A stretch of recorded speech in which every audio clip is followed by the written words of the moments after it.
The new ongoing Masters of the Universe comic book is the most He-Man story we've ever seen, and anyone who's a He-Man fan should definitely check it out. 5 issues are already out, and we've covered 4 of them, so today we're here to dive into the 5th, but I believe a bit of a refresher is in order, so let's make that where we start today. The first arc of the ongoing comic book is called The Sword of Flaws, and the titular object is essentially a twin blade to He-Man's Sword of Power, which was forged by Engineer Gray of ancient Preternia as a means to harness ultimate knowledge and power.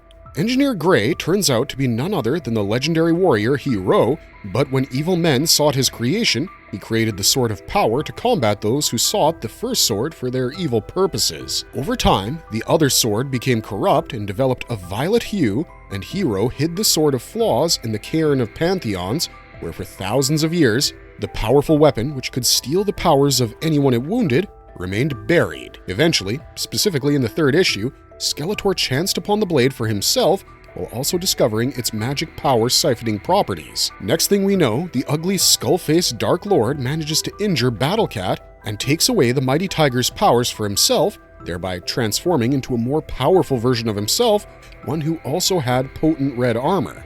He-Man, as Prince Adam, did have an opportunity to choose between stopping Skeletor and saving Man-at-Arms' life, and he chose the latter. After seeing Battle Cat wounded badly and bleeding profusely, He-Man becomes filled with rage and seeks to quench his thirst for revenge, presumably by sticking his blade into Skeletor's skull and crushing it, but that's not who He-Man is. That's not how he's ever functioned. He doesn't let revenge guide his actions, and thankfully, Man-at-Arms was close by to remind He-Man who he truly was, and it worked. If the most powerful man in the universe allowed anger to rule his senses, all would be lost. Next, He-Man takes Battle Cat to the Sorceress, while Skeletor and his henchmen escape with the Sword of Flaws, and the Masters of the Universe head to the Royal Palace, where they found Skeletor's former ally and mercenary, Triclops, who chose to fight with the good guys for once, but of course, the man had his own agenda. Meanwhile, the Sorceress tells He-Man that Battle Cat was in very critical condition and needed to be tended to with great care. Additionally, he had to remain in the Battle Cat form because if he turned into Cringer, his body would fail to sustain the wounds it had suffered. But the problem is, He-Man, or rather Prince Adam, was facing a huge dilemma and a lack of confidence in self. He had come to believe that He-Man, and not Prince Adam, was worthy of becoming the future king, and if you think about it, that's very much in line with who Prince Adam portrays himself as. A weak man and a weak prince. Does that mean that Adam is actually what the world thinks he is? Or does it mean that Adam needs to find the courage within himself and see He-Man as simply a weapon or a tool and himself as the soldier wielding that weapon? This poignant thought is where the 5th issue starts, so let's get into it, yeah? The 5th issue begins with a missing poster of Cringer on a pole, but of course, the giant cat wasn't really missing, he was just with the Sorceress healing.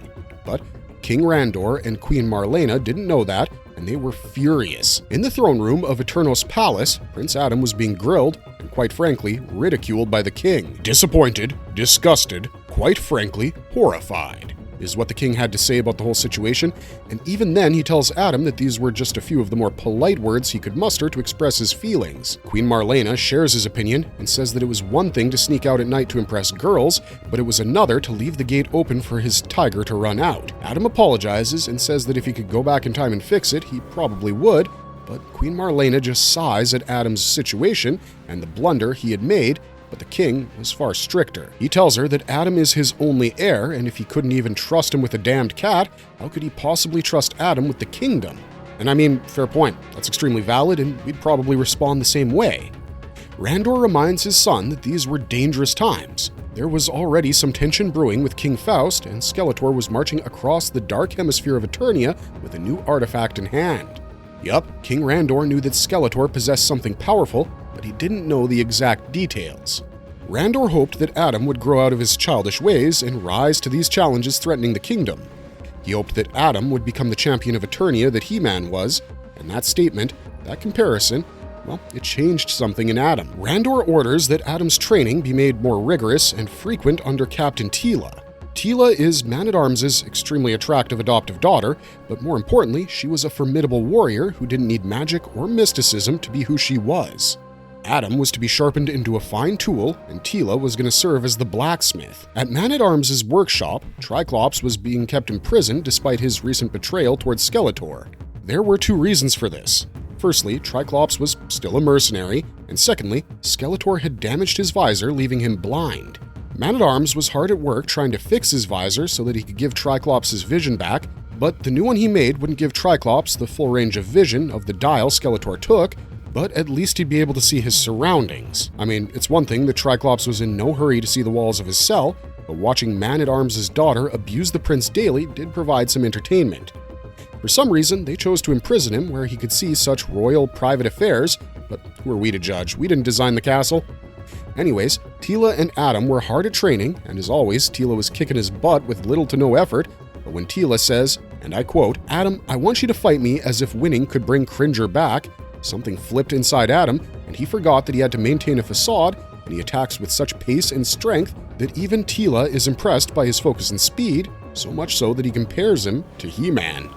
But then, he realizes the folly in his action and takes a beating the next moment. Triclops, however, watches the whole thing unfold, and Man-at-Arms' new visor helps him figure out almost immediately what had been hiding in plain sight all this time. Yup, he deduces that the prince is in fact He-Man, and kudos to Man-at-Arms for fixing and upgrading the helmet and leaving him in front of Adam fighting.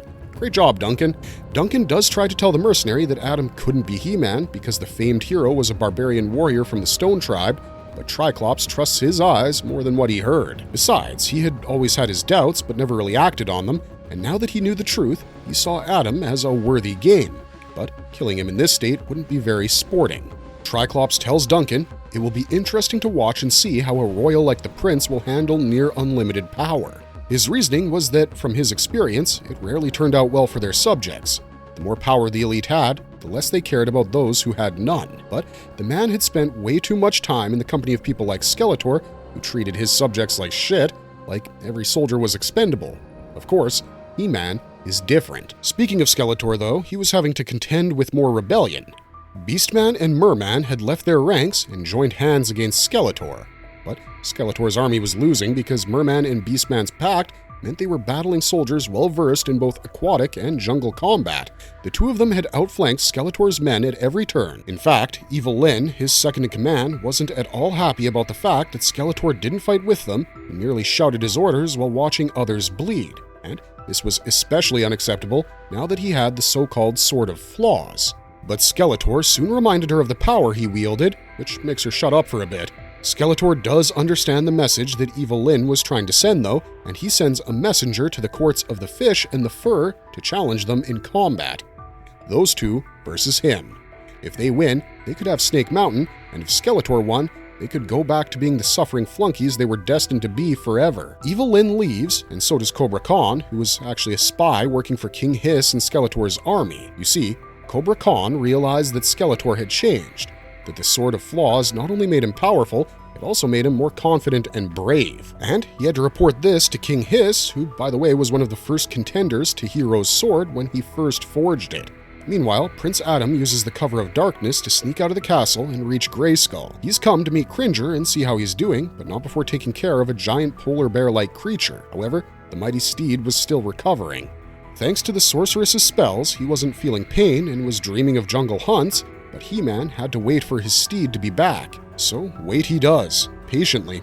This is when the sorceress explains that the legendary hero made the other sword as a failsafe, and now it was ultimately sought by evil men like King Hiss. He-Man knows that he must get the sword back and fix Cringer, while the sorceress tells him that it must be done soon.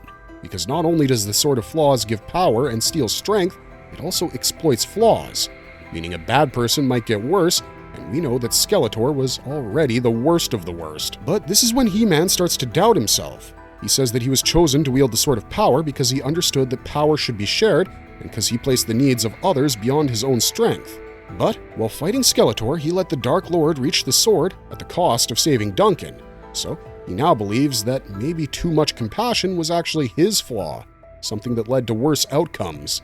The sorceress doesn't offer much help here and asks him to figure it out on his own. Meanwhile, Skeletor had reached Merman and Beastman's territory to teach them a lesson, and that's exactly what he did, albeit after taking a few blows himself. Oh, and in these few panels, especially with that giant octopus-like animal, damn, artwork is on point, fellas. Back at Eternos Palace, Adam returns and bumps into Man-at-Arms, who had been worried for the prince. He now has a heart-to-heart with Duncan and tells him that Duncan once told him how he would make a great king because the burden of being He-Man would teach him a lot. However, maybe Duncan was wrong, and maybe being the prince was actually the burden. He starts to believe that as the prince, he's flawed, and that He-Man should be the king, but Duncan yells at him for even thinking that. And this is where we come to the end of the 5th issue. The locale is Viper Tower, where Cobra Khan has come to meet King Hiss. He wants the Sword of Flaws for himself, and this means that there are now 3 contenders for the damned blade. That's where this comic ends, but to be honest, we love the storytelling and how it's showing Prince Adam's dilemma, both as himself and as He-Man. It'll be thrilling to watch him overcome these issues, but that's going to be a story for another day, and that's all we got for you this time. If you enjoyed this video, please consider hitting those like and subscribe buttons, especially if you want to see more content like this. Those 2 small clicks from you will help us tremendously in bringing you more of these awesome videos. So stay safe out there, thanks for watching, and we'll see you next time.